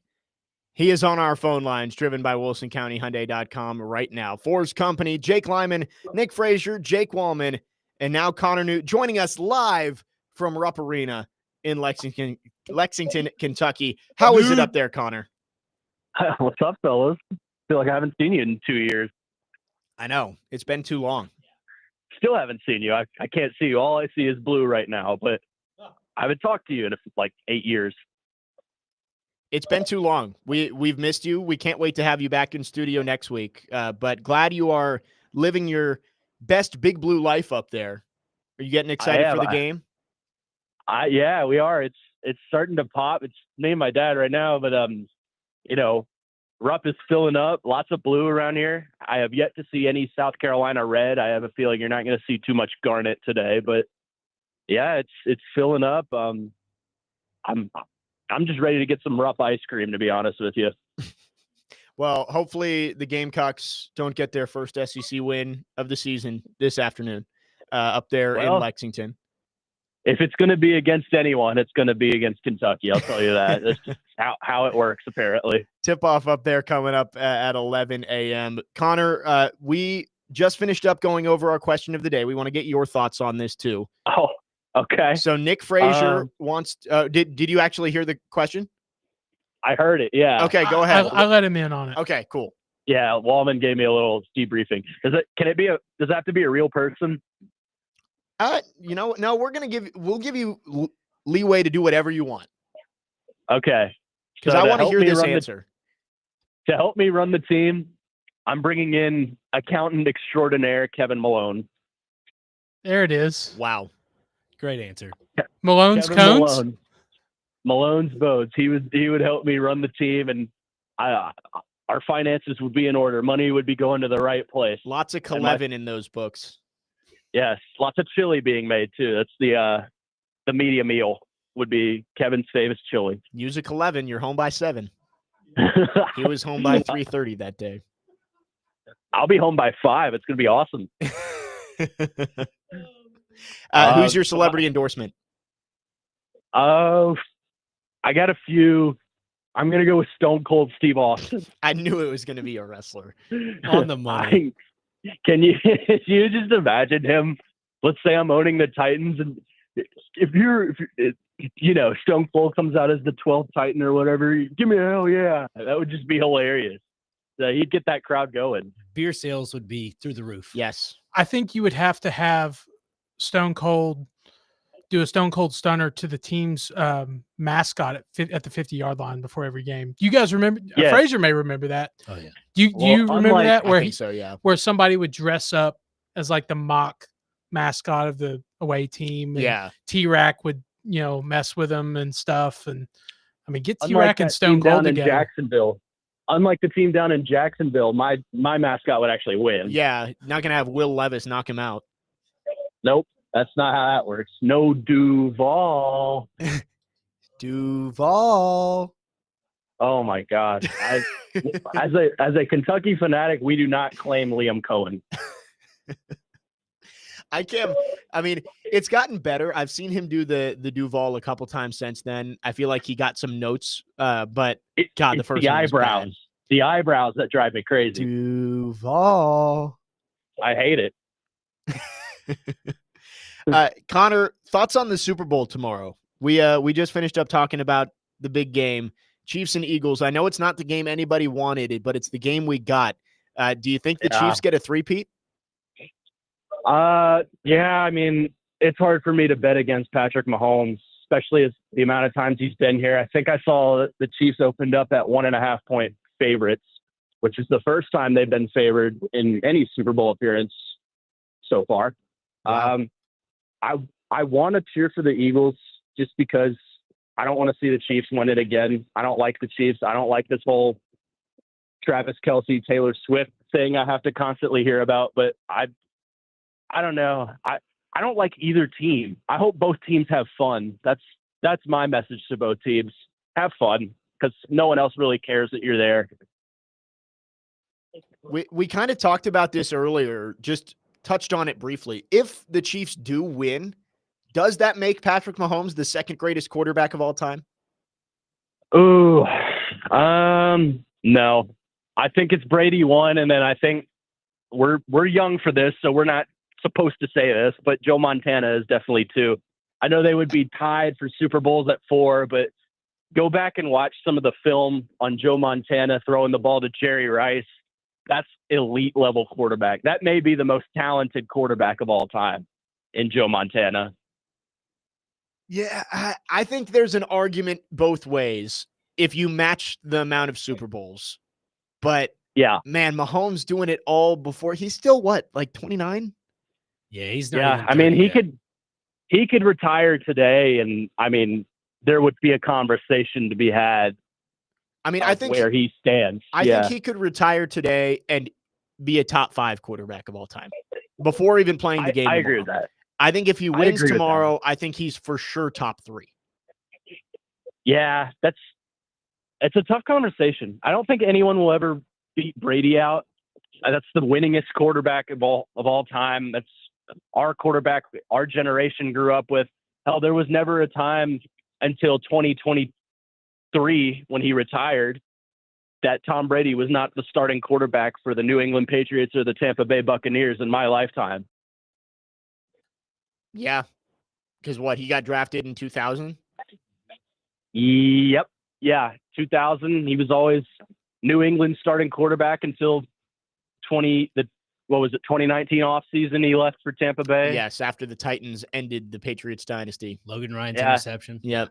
It's going to be really weird when LeBron retires too, because I've only known him in an NBA with him in it. It's going to be really weird. Speaking of LeBron, Luka Doncic, is it the worst trade of all time? Oh my God. That was awful, wasn't it? Like, what are they doing? That would be like if the St. Louis Cardinals back in the day decided, hey, we're going to trade you Albert Pujols. All you got to do is give us, Andrew McCutchen and a 7th round pick. That's terrible. I don't even think that is we said the NFL comparison would be Joe Burrow for Matthew Stafford and a 2nd round pick. That's what a horrible trade. Why would you throw your entire future away like that? And it may help the Mavericks this year with Anthony Davis, who is kind of on the back end of his career, and Kyrie Irving, who's kind of in the same boat, and Klay Thompson, who is definitely not the same Klay Thompson. That may help him win in the next 1 to 2 years. But you just gave Lakers LeBron's successor. You gave them everything they need. Right. And that's ridiculous. Like, what is the NBA thinking? What are the Mavericks thinking? And the Mavericks were the ones that went to the Lakers and said, hey, we'll give you this. The Mavericks, if you're going to trade a player of that caliber, you get all 29 other teams' offers. I said this earlier. You call every other team and say, what is your best offer? And I promise you that probably 25 other teams would have offered more than that. That's ridiculous. I mean, Luka is probably, from a trade value standpoint, I would put him top 3 in the league. I think Shai Gilgeous-Alexander might have a higher trade value. And I mean, maybe Giannis Antetokounmpo or someone like that. But Luka for Anthony Davis in a 1st round pick that'll probably end up being, in the 30s. Don't forget Max Christie. Oh, yeah. Can't forget Max Christie.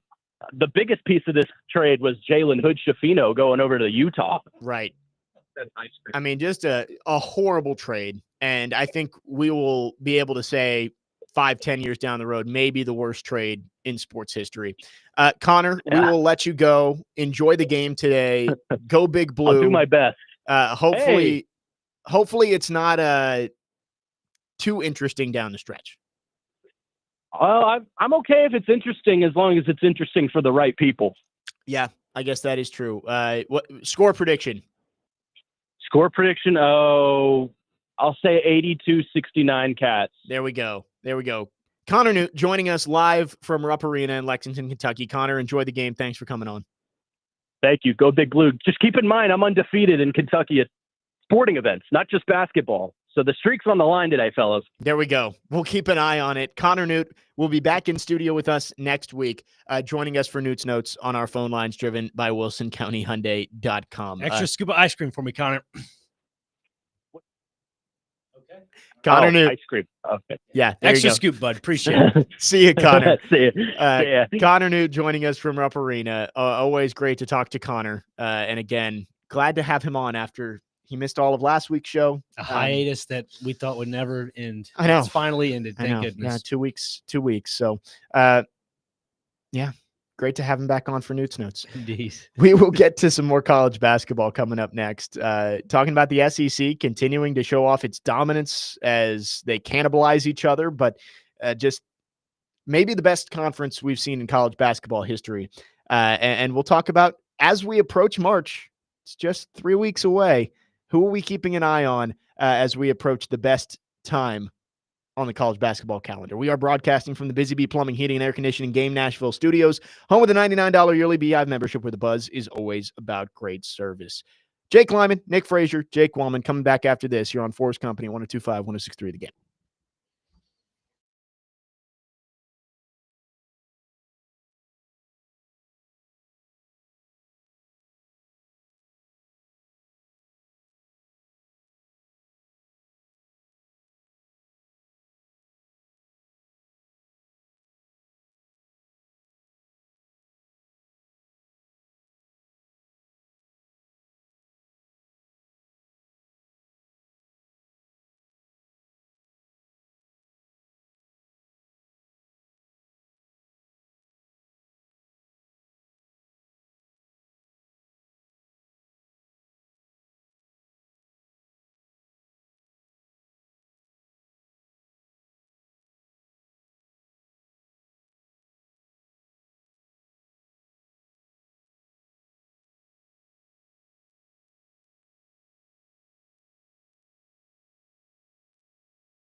Fours Company, extended show today. We're up till 11:30, so we've still got an hour with you as we will lead you right in to Vanderbilt men's basketball, hosting Texas over at Memorial Gymnasium this afternoon. Big one for the Commodores. We just had Connor Newt on live from Rupp Arena, so we're going to get into some college basketball here. We're getting close to March. We are I believe 5 weeks from tomorrow is Selection Sunday. So we will have a bracket in just over 30 days. And the SEC continues to dominate. We'll see if they can finish it off when it actually counts coming up in March Madness. But, man, looking at the SEC, we've talked about it before, how the top 16 strength of schedules entering conference play were all the SEC teams.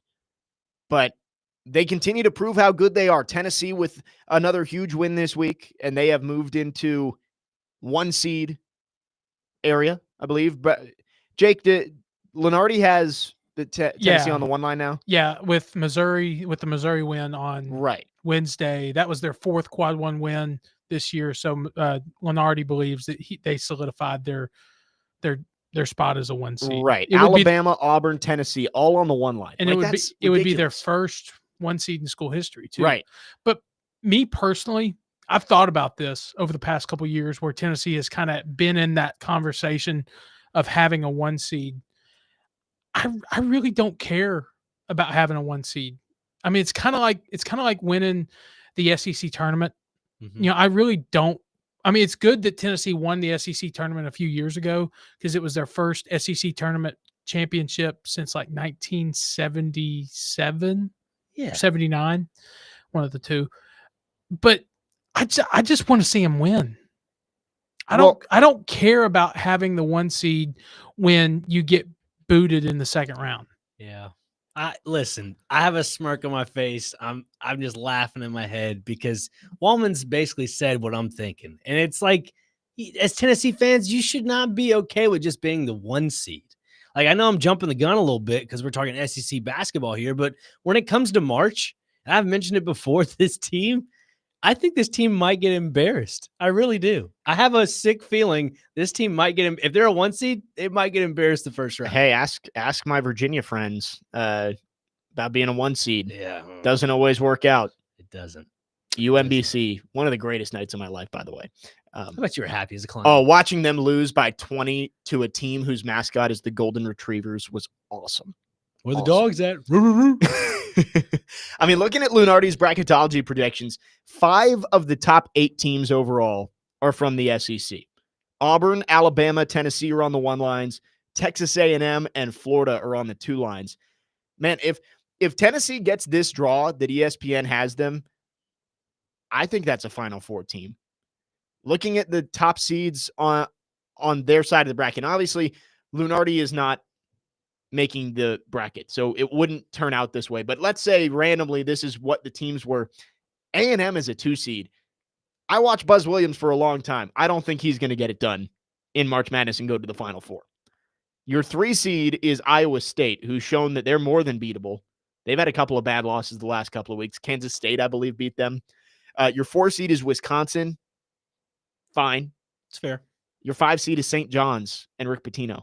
Like, I think Tennessee, that's a great draw for them. You're avoiding teams like Purdue, who obviously we saw last year. Mm-hmm.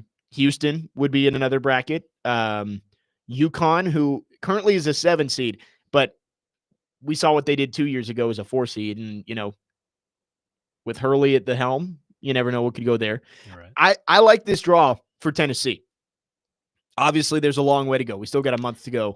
A projected bracket. I think you may have just talked about this with Tennessee as a 1 seed. Yeah. Last night, it had New Mexico, Wisconsin as like the 8-9 game.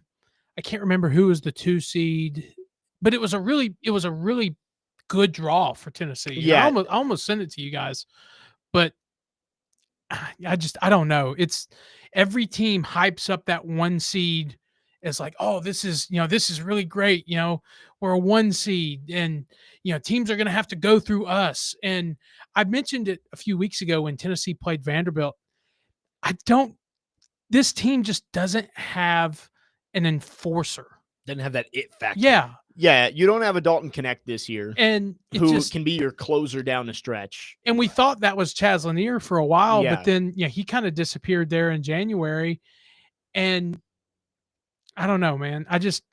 I want to win. I want to win more than I want a 1 seed, because the 1 seed doesn't mean anything. Do you have another favorite team in a different sport besides the Vols, just in general? I mean, my dad's from West Virginia, so No, I'm not talking about basketball. It's like, do you have a favorite baseball team or a football team? yeah, I mean, I like the Braves. Cheer for them because you're not going to see that from the Vols. All right, you're just not. We've got a I'm long sorry. way to go. Tennessee has to hold serve because staying on that one line is going to be tough. Duke might go 20-0 in the ACC. I think they're going to easily be a 1 seed because the ACC is horrible this year. Auburn and Alabama are going to be tough to knock off the one line. Tennessee still has a head-to-head with Alabama, right? I think. Yeah, they play March 1st in Knoxville. Right. Ooh. So that could end up being kind of an elimination game for a 1 seed. Sure. So there's a long way to go to even get to the top seed. But if you get a draw like this, Tennessee, even though I don't think that they're a national championship level team, they could find their way into the Final Four if they end up in the right spot in the bracket. So long way to go. But Tennessee's put themselves in a good spot with back-to-back wins over Florida and Missouri. Vanderbilt coming up right after us with, I think it's a massive game. Mm-hmm. Massive. Vanderbilt, according to Lunardi, is the 4th to last team in. So they'd be playing in the first 4, but they'd be the closest to getting a bye to the round of 64.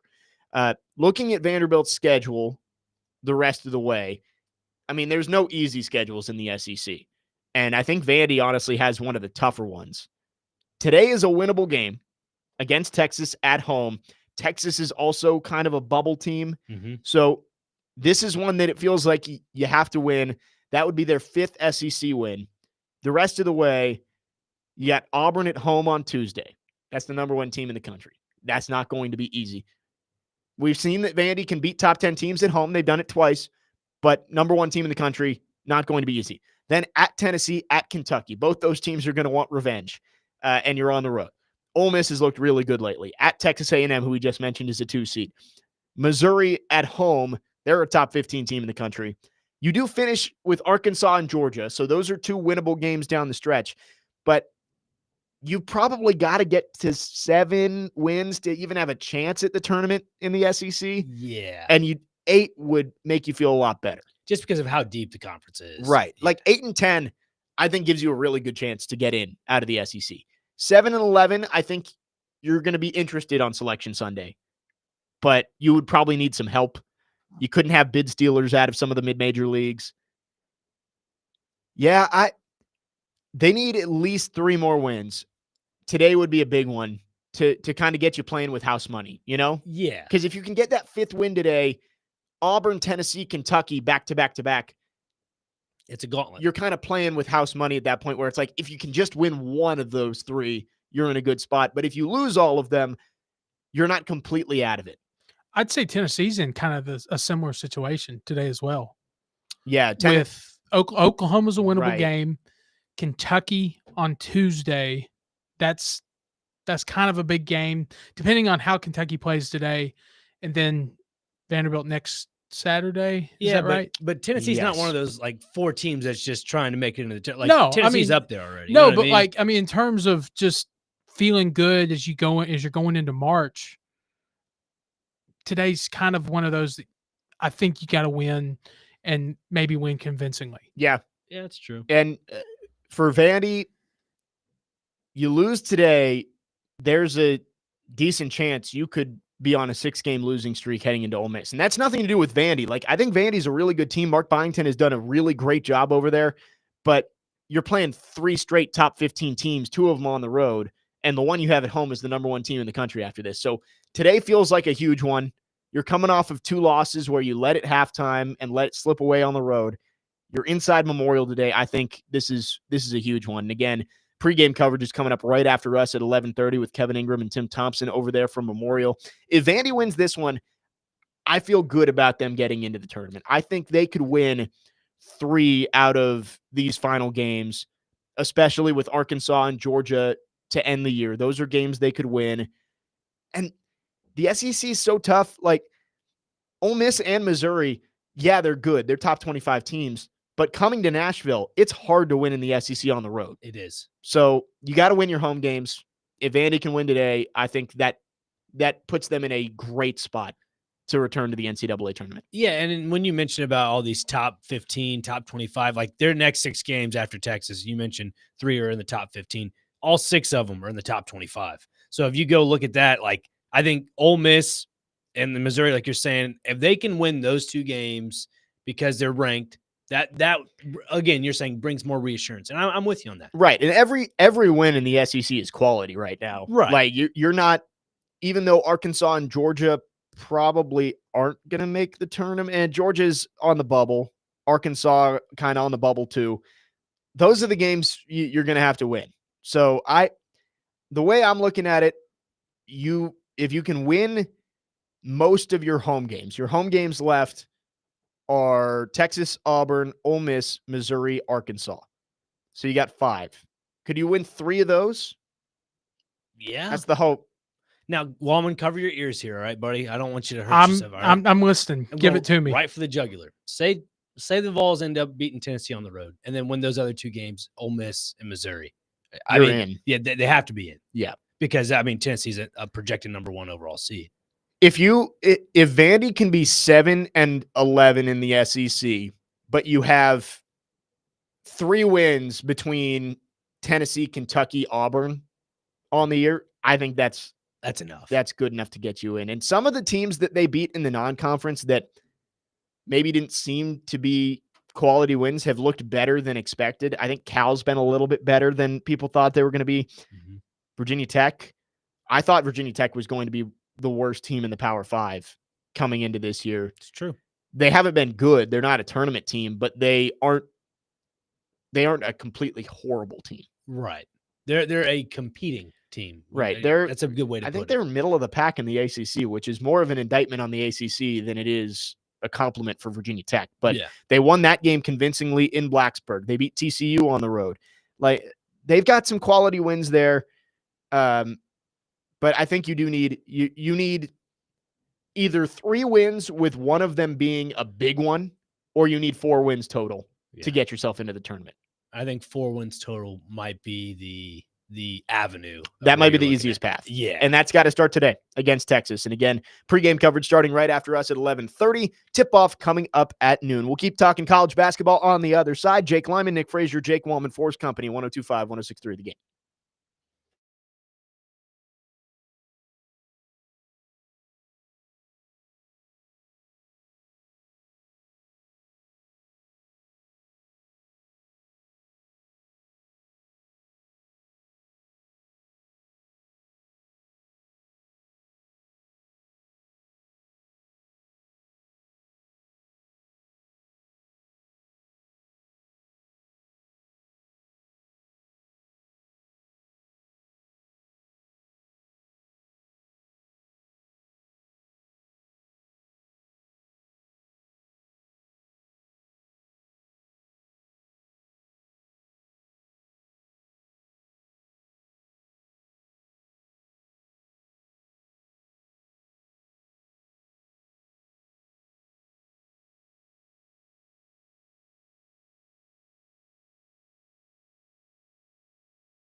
4's Company, 1025, 1063, The Game, wrapping up hour number 2.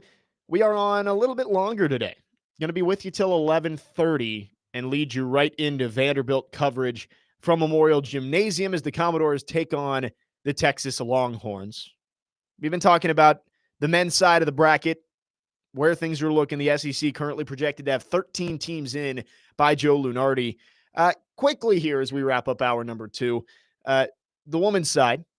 I thought maybe Jake Wallman was going to mention Tennessee's big win on Thursday for his headline, but figure we should mention it. Tennessee beating UConn for the first time since 2007 on Thursday night. And the SEC, the women's side, maybe not quite as dominant as the men's side, but it's up there. Some really good teams on the SEC women's side. Obviously, South Carolina is the defending national champion. I saw Texas in person on Thursday night. They are now a 1 seed, according to Charlie Cream of ESPN. That Texas team, Madison Booker, if you haven't heard of her, she wears 35 for Texas, so she's got a little bit of a Kevin Durant look to her. Not quite as big of an outside shooter as KD was, but just has the ability to get to her spot, rise, and knock down a shot from anywhere on the floor. The constant of like your money making shot. Like if you're right on the, like, I'd say what, the corner, the elbow. Yeah. Like that's a lot of people's bread and butter. Maybe that's hers. I don't know. Yeah, no, it's Texas is really good. And then obviously you have LSU, who's always a national championship contender. Kentucky's really good. And now Tennessee has moved themselves into a hosting opportunity in the NCAA tournament. Vandy off this weekend, but back in action Thursday night, 8 p.m. tip against Mississippi State. The Commodores still in a really good spot to obviously make the tournament and maybe have a chance to make a little bit of a run. Big one on Thursday night, though. At home, Mississippi State is kind of a bubble team. Let's see, where are they projected here? While you were looking that up, I'm curious, Jake, because you're around this team 24/7. You're calling their games. How can Vandy's women's team with Shea Ralph get out of this little funk they're in now? Because like I was pressing the game last Sunday. Unfortunate loss to Ole Miss. Yeah, Texas obviously is a really good ball club. They've had some tough matchups, understandably. It's tough. The SEC, again, it's not like the men's side where you're facing a top 10 team every single game. Right. But Ole Miss and Texas, it just felt like bad matchups for us. Like, Ole Miss is a weird team. They're very different from a lot of other SEC teams where it's like they don't have a sharpshooter on the outside. It's really just they put 4 girls who are 6'1" and can shoot from the elbow and can get to the rim. Like they all do the same thing. And I feel like it was just a bad matchup. Texas kind of similar and obviously really good on their home floor. They haven't lost there all year. I think Vandy will be fine. The next couple are winnable. Mississippi State, I mentioned on Thursday, they're an 8 seed projected in the tournament. So that would be a quality win for Vandy on Thursday night. That's a late tip again, 8 o'clock. And then on the road at Auburn, who they've been kind of floating around the bubble, a lot of injuries for Auburn this year. So if Vandy can win those 2 games, they'll be in a great spot. Okay. You'll get to 7-5 in the SEC. That'll get Vandy to 20 wins overall in the year. And they still have games against some teams like Texas A&M and Missouri, who they're towards the bottom of the league later on in the season. So I think Vandy, if they can win the games that they are favored in, I guess I would say, against a team maybe like lower in the net. Taking care of business. Right. If you take care of business in those games, I think Vandy should end up being 6 seed. Now, I know earlier in the season they kind of, I guess media was kind of hinting at, maybe Vandy could host a regional. Is that still in the cards or not really? I think they would probably have to pull off a big upset. Okay. Against like an Oklahoma. So they're going to Oklahoma. That win, I think, would maybe put them in the conversation again. Okay. The one that would obviously maybe push you over the top is if you beat South Carolina. Yeah. And that is coming up 2 weeks from tomorrow. That one, if you want to see good basketball, come out to that one. The 23rd, I believe, is the game. Sunday too. South Carolina. I mean, obviously, South Carolina is great. Don Staley, they've won multiple national championships, won it last year.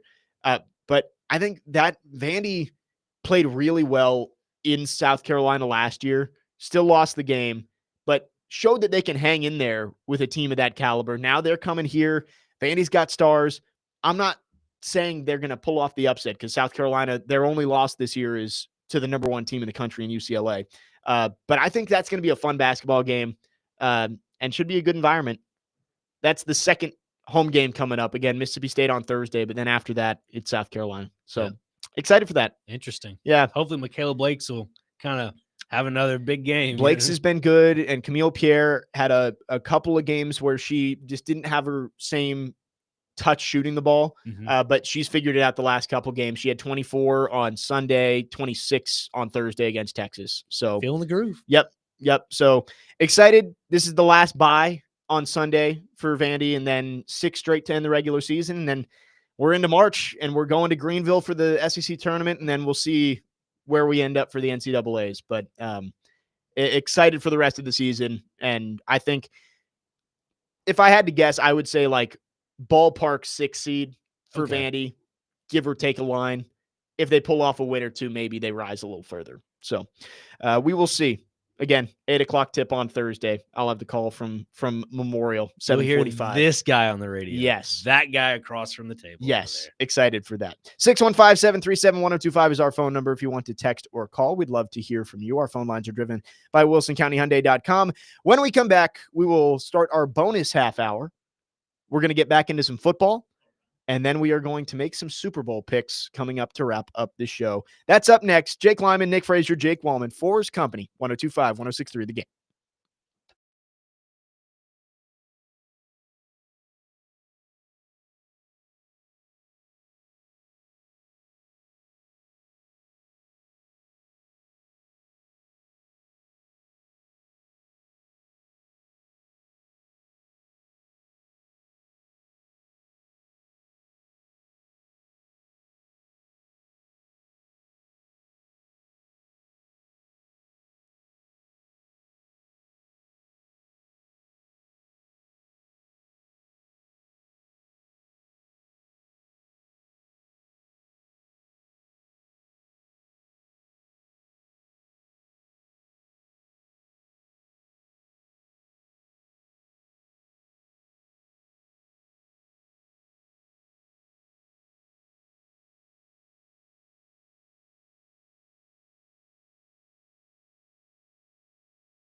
Final half hour, 4's Company, 102.5, 106.3. The Game extended show this morning as we bring you right up to coverage of Vanderbilt and Texas men's basketball from over at Memorial Gymnasium. Big one between the Commodores and Longhorns. Again, pregame coverage at 11:30, tip-off at noon. Jake Lyman, Nick Frazier, Jake Wallman with you here, and we're going to wrap up talking some football. It's Super Bowl weekend. Feel like that's the only way to do it. We will make some picks around the Super Bowl coming up in our final segment. But I did want to check in on the Titans quickly here. I know we touched on it back in the first hour, but Dan Graziano from ESPN put out a report, I believe it was this morning, maybe last night, that the Titans, there's been so much smoke around the Titans in this number one pick. At first it was, they love Cam Ward. Then it was, they want a generational talent. Maybe it's going to be Abdul Carter or Travis Hunter. Now Dan Graziano reporting that the whispers around NFL circles are the Titans are trying to trade down. I mean, we've heard everything. I mean, the whole thing of comparing, I think it was Brian Callahan at the Senior Bowl, comparing Shedeur Sanders to Joe Burrow. Yeah. Like, we're going to hear, like you said, it's lying season. It's smoke screens, all the above. This one, you know where I stand on the whole trade thing, trading back. I don't know if this is a smokescreen. I really don't know if the Titans are just saying, yeah, we're going to play our cards right. It's almost like in poker when you're playing and you actually tell your true hand, like, man, I got pocket aces. Yeah. I don't know if you have pocket kings, but I'm going to take you to town right now. And it's like no one knows whether you're bluffing or not. Yeah. And I think that's kind of where the Titans are right now. Then, yeah, you know what? We actually are going to trade back. Is there any biters? Anybody want to bite? Because that's essentially what happens with the first overall pick. You don't normally see Roger Goodell, we are having a trade for the number one overall pick at the podium. It's not going to happen. Yeah. We don't see that on draft day. We're going to see that on, I'd say 2 weeks, 3 weeks beforehand.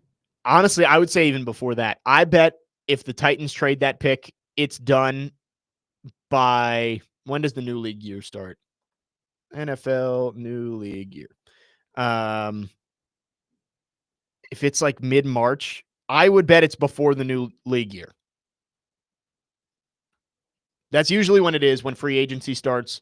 That's when it happened. March for the 12th. Yeah, so March 12th. I would bet the first weekend of March, or first full weekend. So not March 1st, 2nd, but 8th or 9th. Mm-hmm. If the Titans are going to trade that pick, I bet that's when it comes out. Okay. That's about when it came out for Panthers Bears. Mm-hmm. And I think that just allows all these teams to make decisions around their offseason with as much information as possible. Get all their ducks in a row. Right. The Titans, if they're sitting on the first overall pick heading into free agency, well, it's like, all right, well, if we stick, what do we need there? If we take a quarterback, or do we need an edge rusher, or maybe Abdul Carter is going to be sitting around? They don't know all these things. Same thing with, let's say it's the Giants. Giants right now have nobody at quarterback. I guess Drew Lock's still under contract. Tommy Cutlets. Yeah. But all that. If the Giants are still sitting at 3 and don't have any clarity from the Titans on whether they can trade up and get a Cam Ward or a Shedeur Sanders, then they have to go into free agency operating as if they don't have a quarterback option in the draft and maybe go sign somebody else. I think everybody's going to want that done sooner rather than later. And because you have the first overall pick, you can trade it early and still get the most value out of it. I think for the Titans, I don't know if somebody's coming to the realization of this. I don't know if it's Borgonzi thinking this way or if it's Brinker or whoever it is. I don't know if they're thinking, well, maybe, like you're saying, maybe if we get rid of this sooner rather than later, we can get rid of all the hype. I think that's what's trying to, like, talking about, smoke screens and stuff. I think the hype is what's really driving all of this, unfortunately. And I want it to be gone. As a fan, I want it to be gone. Just out of the area. Yeah. Don't want it. Just get me what I need. Give me pen and paper. Give me picks in return. Let me get my board ready. Like you're saying, getting all the ducks in a row. Right. The Titans need to get their ducks in a row before everybody else. Yes, you're not losing any value by trading the first pick early because everybody knows what's available at that spot. Once you get through the combine and some of the pro days, everybody knows. I think the Titans, if the Titans don't trade the first overall pick by St. Patrick's Day, they're taking a quarterback at number 1. That's fair. I can't deny that. You're on the money with that. I think if the Titans do end up trading their pick before St. Patrick's Day, I just hope, I really do, as a fan, I hope they're able to get another first-round draft pick out of this, and not for this year, but the following year. That is the one thing I think the Titans have to do in this draft. I don't love either of the quarterbacks, but if you take a quarterback, it means they did. Mhm. So I'd be fine with that. But if you don't take a quarterback, you have to get a future first. You have to. And if you don't, it's the Luka Doncic trade. You are literally setting your franchise up for failure. You get the number one pick, you have to get the most value possible out of it. And the most valuable things that you can have as an NFL franchise is a franchise quarterback and first-round picks. Those are the two things that can get you to where you want to be as a franchise. You got to come out of the draft with one or the other. And I think that's where the Titans are struggling right now, of how much can we chew off more off this bone before it gets to the point where we're actually nibbling onto the bone, where there's not anything left to nibble on. Yeah. I think that's the issue the Titans have run into, of like maybe letting Graziano know we're going to leak some information. Yeah, I think we are going to trade the first overall pick. Which, hey, if you come out of the draft with, trying to think of, let's say you trade down to 6 with the Raiders. Raiders love Shedeur Sanders. Tom Brady gives the sign of the approval, and they're like, all right, we're going to move up to 1 and take Shedeur Sanders. You move down to 6. If you could come out of the draft with, I think to move down to 6, you definitely get the first next year. Mm-hmm. So you get 6 first next year, and I would bet you could get a third in each of the next 2 drafts. So 2 firsts, 2 thirds to move down 5 spots. I think that's about right. I'm curious. If the Titans were to trade down to 6, and let's say the Patriots go for Abdul Carter at 3, okay, or 4. Yeah. So you would have, let's say it's Sanders, Ward, Carter, Hunter off the board in the first 4 picks. So you think Ward is staying inside the top 4? I think the quarterbacks are going to go early. Okay. Just because there are quarterback needed teams up there. Right. And a lot of these teams are desperate. If the Titans like them, they'll take them. But I think the Browns and Giants are pretty desperate to get a quarterback. I think they would take them. Okay. So let's say the Titans move back, Raiders come up, take Sanders at 1, Browns take Ward at 2, Giants go Hunter, Patriots take Carter. Then you're kind of looking at maybe the Titans take Tet McMillan, which I wouldn't hate that. If you come out of night 1 with an extra first, 2 extra thirds, and Tet McMillan at wide receiver. A wide receiver that's going to set you up as a pillar for the future. Yep. Yeah. And you can still go take a right tackle with your first pick in round 2, maybe get an edge rusher in round 3. Like, I think that sets you up to fill some of your needs, and then you have a bridge quarterback. But if you don't trade down, it's got to be for a quarterback. Yeah. Yeah, 100%. I like Abdul Carter. I like Travis Hunter. But if you leave night 1 of the draft with just one of those players, you failed. Yeah. Another issue that I have is I don't know if the Titans necessarily is wide receiver a bigger need over an edge rusher? That's my thing I'm trying to come to qualms with. I mean, I guess maybe you could go with one of those Georgia edge rushers if you trade back a little bit. Because like my priority, I say you build around the defense. Obviously, Titans need some gaps to fill on offense. I understand that.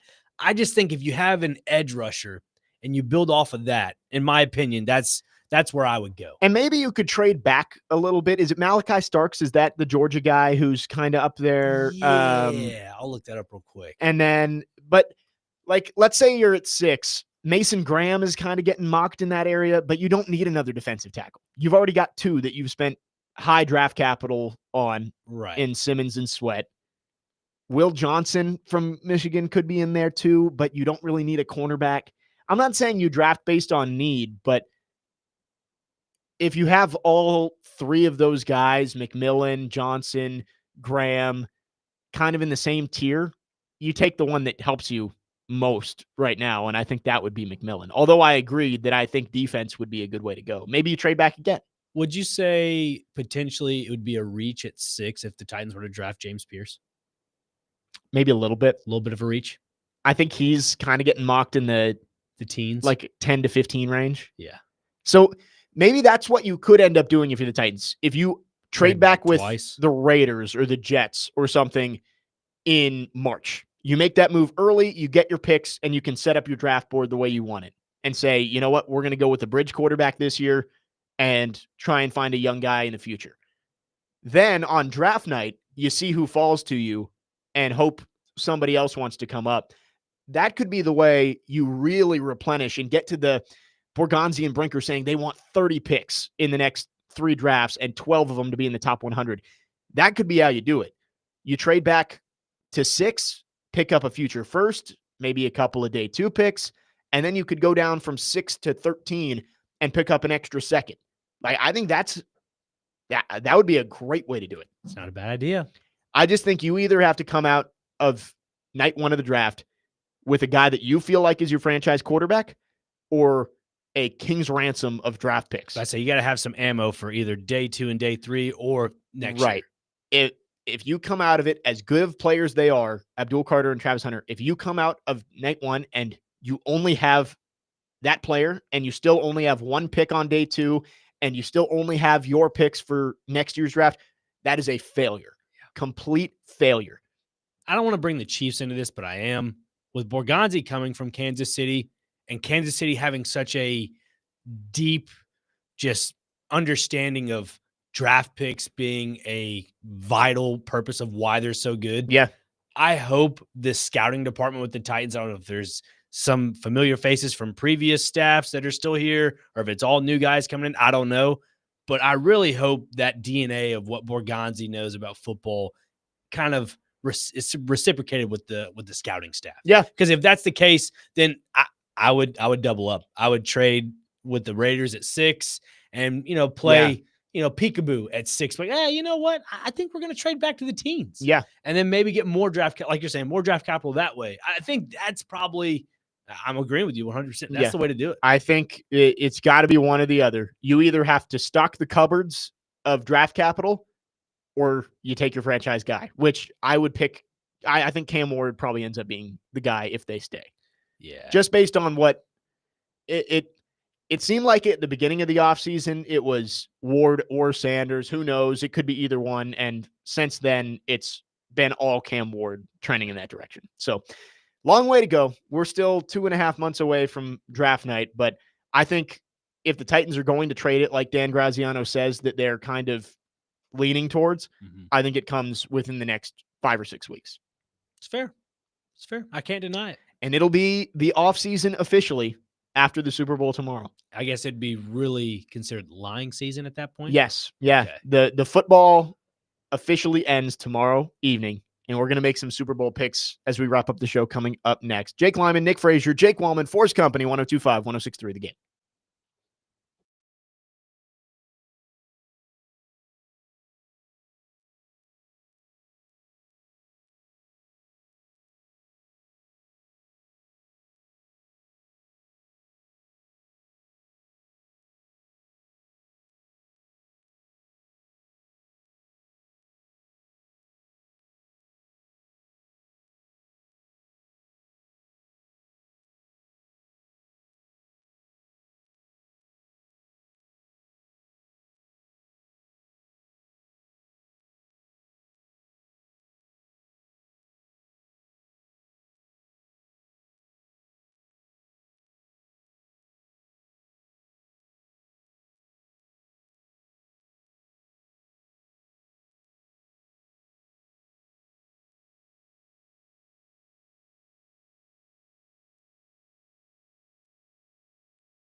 Final segment on this Saturday morning. We're leading you right into Vanderbilt coverage of the Commodores and the Longhorns over there from Memorial Gymnasium. Coming up in under 10 minutes. Pregame at 11:30, tip-off at noon. A couple of games we've been keeping an eye on are already underway. Connor Newt and his Kentucky Wildcats, they're up 13-11 on South Carolina right now. Tennessee up 10 on Oklahoma.